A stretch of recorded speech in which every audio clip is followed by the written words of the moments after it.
राकेश अपने परिवार के साथ रहता था। उसके परिवार में पत्नी रेनू के अलावा 2 बेटियां और एक बेटा राजू था। राकेश किसान था।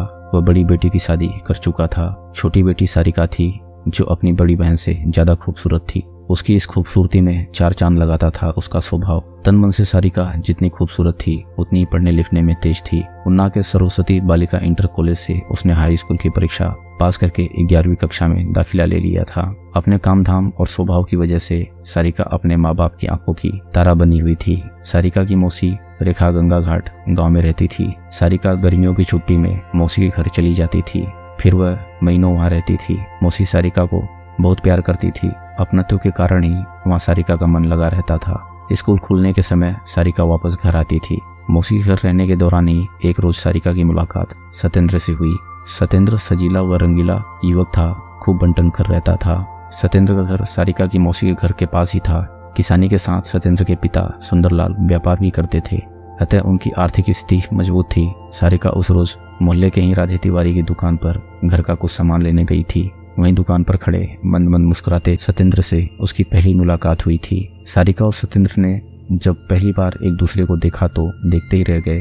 दोनों के दिल में जाने कैसी कशिश हुई थी कि उन दोनों के दिलों में आकर्षण के रास्ते प्यार का पौधा पनप चुका था। सारिका मौसी के घर का कोई सामान लाने के बहाने घर से निकलती तो सत्येंद्र राधे तिवारी की दुकान पर पहले से खड़ा मिलता था। इस तरह उनकी रोज मुलाकात होती। धीरे धीरे उनके बीच प्यार मोहब्बत की बातें भी होने लगी थी। सारिका और सत्येंद्र के बीच पलने वाले प्यार से दुकानदार राधे तिवारी भली भांति परिचित था। किसी अपने के सह मिल जाए तो कहते हैं कि प्यार की बेल बड़ी तेजी से बढ़ती है। सत्येंद्र और सारिका के साथ भी यही हुआ। वे अब दुकान के साथ साथ गांव के बाहर बगीचे में मुलाकात करने लगे थे। उनका यूं गांव में मिलना कब तक छिपा रहता, एक न एक दिन तो राज खुलना ही था। अंततः एक दिन धमाका हो ही गया। हुआ यह कि एक दिन जब सत्येंद्र और सारिका गांव के बाहर बगीचे में बैठकर बातें कर रहे थे तो रेखा के किसी परिचित ने उन्हें देख लिया। उसने सारा किस्सा जाकर रेखा को बता दिया। कुछ देर बाद सारिका जब घर पहुंची तो रेखा ने उसे आड़े हाथों लिया। कहाँ से आ रही है तू? जी मौसी, सहेली के घर से, सारिका ने जवाब दिया। सहेली के घर से या आगे का वाक्य जानबूझकर रेखा ने अधूरा छोड़ दिया। मौसी जी, मैं सच बोल रही हूँ, सहेली के घर ही गई थी। सारिका ने सफाई दी। झूठ बोल रही है, तू सहेली के घर नहीं बल्कि बगीचे में बैठकर इश्क लड़ा रही थी। सारिका ने चुप्पी साध ली। उसे चुप देख रेखा सोचने लगी, इतनी सी उम्र और इश्क का भूत। उसके दिमाग में आया कि यह लड़की कहीं उसके साथ भाग गई तो लोग उसी को दोषी ठहराएंगे। इसके पहले कि कोई अनर्थ हो, सारिका के माँ बाप को बुलाकर बात करनी चाहिए। इसके बाद रेखा ने अपनी बहन रेनू से मोबाइल पर बात की और सारिका की लव स्टोरी बताकर तत्काल आने को कहा। बहन की बात सुनकर रेनू असहज हो गई। दरअसल उसे अपनी बेटी पर अटूट विश्वास था। वह समझती थी कि जमाना चाहे जितना बदल गया हो लेकिन उसकी बेटी सारिका के कदम नहीं डगमगा सकते। रेनू ने अपने पति राकेश से जब सारिका के प्रेम संबंध के बारे में बताया कि उसका गुस्सा 7वें आसमान पर जा पहुंचा। दूसरे दिन राकेश पत्नी को साथ लेकर रेखा के घर पहुंचा। वहां उसने सारिका को न सिर्फ डांटा फटकारा बल्कि उसकी पिटाई भी कर दी। रेनू ने बेटी को पहले फटकार लगाई, फिर प्यार से समझाया। राकेश ने सत्येंद्र तथा उसके बाप सुंदरलाल से भी झगड़ा दिया। राकेश ने सुंदरलाल से कहा कि वह अपने आवारा लड़के को रोक ले और उसकी लड़की को बरगलाए नहीं, वरना अंजाम अच्छा न होगा। इस पर सुंदरलाल बोला, तुम पहले अपनी बेटी के बहकते कदमों को रोको, वही हमारे बेटे को मजबूर कर रही है। वैसे तुम ठंडे दिमाग से बात करो तो हमें रिश्तेदारी करने में ऐतराज नहीं है। रिश्ते की बात पर राकेश और भड़क गया। उस रोज दोनों में खूब तू मैं हुई। इश्क में अंधी बेटी कहीं प्रेमी के साथ भाग न जाए, इसलिए राकेश और रेनू सारिका को अपने साथ गाँव ले आए। सारिका गाँव आ गई तो सत्येंद्र और सारिका का मिलना बंद हो गया। कुछ महीने तक दोनों एक दूसरे की जुदाई बर्दाश्त करते रहे। फिर जब उनसे रहा नहीं गया तो मिलने के लिए बेचैन रहने लगे। आखिर सत्येंद्र ने ही इसका रास्ता निकाला। सत्येंद्र का दोस्त था राधे तिवारी। उसे दोनों की लव स्टोरी पता थी। सत्येंद्र ने राधे के मार्फत सारिका को एक मोबाइल फोन भिजवा दिया और बात करने को कहा। सारिका को जब प्रेमी द्वारा भेजा गया मोबाइल फोन मिला तो उसकी खुशी का ठिकाना नहीं रहा। अब जब घर में कोई नहीं होता तो सारिका सत्येंद्र से बात कर लेती और दिल की लगी बुझा लेती। बात करने के बाद सारिका नंबर डिलीट कर देती थी और मोबाइल छिपा देती।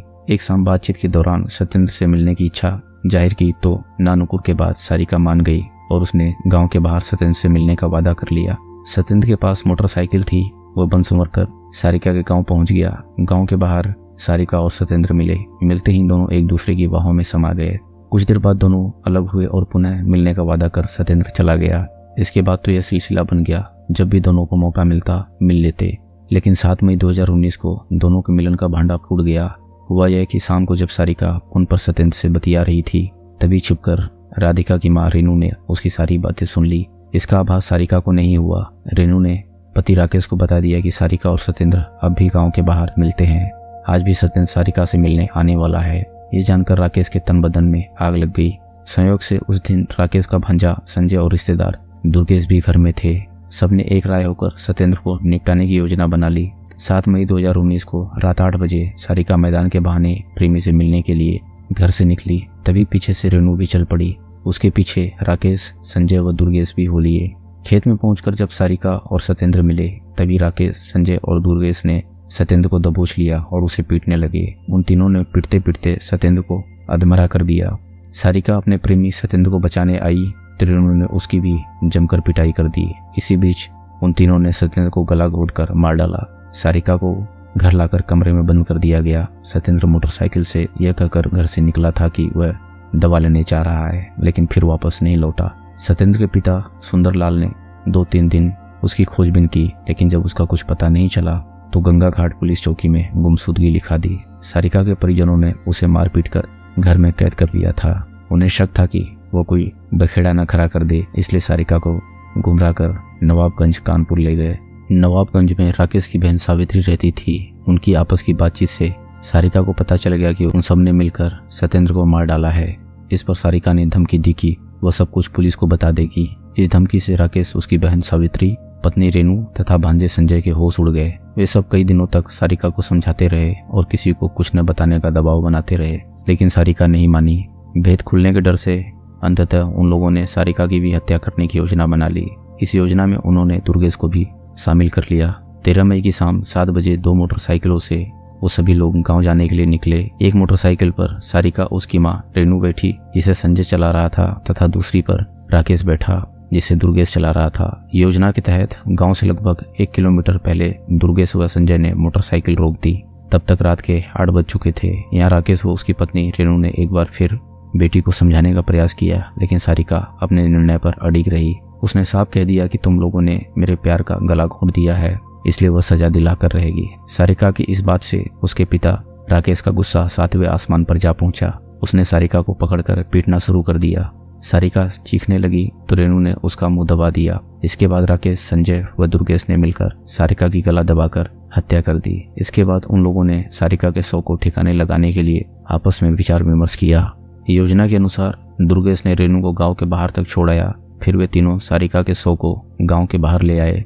दुर्गेश अपने घर से फावड़ा ले आया और अरविंद के खेत से कुछ दूरी पर झाड़ी के किनारे गड्ढा खोदा। फिर तीनों ने मिलकर सारिका के शव को गड्ढे में दफन कर दिया। शव को ठिकाने लगाने के बाद दुर्गेश के घर पर रात में राकेश व संजय भी रुक गए। सुबह दोनों अपने अपने घर चले गए। 14 मई की शाम राकेश थाना पहुंचा और सारिका की गुमशुदगी दर्ज करा दी। चूंकि सारिका कई दिन से गांव में नहीं दिख रही थी, आस पड़ोस के लोगों ने भी मान लिया था कि वह कहीं गायब हो गई है। इधर 15 मई को अचानक मौसम खराब हो गया।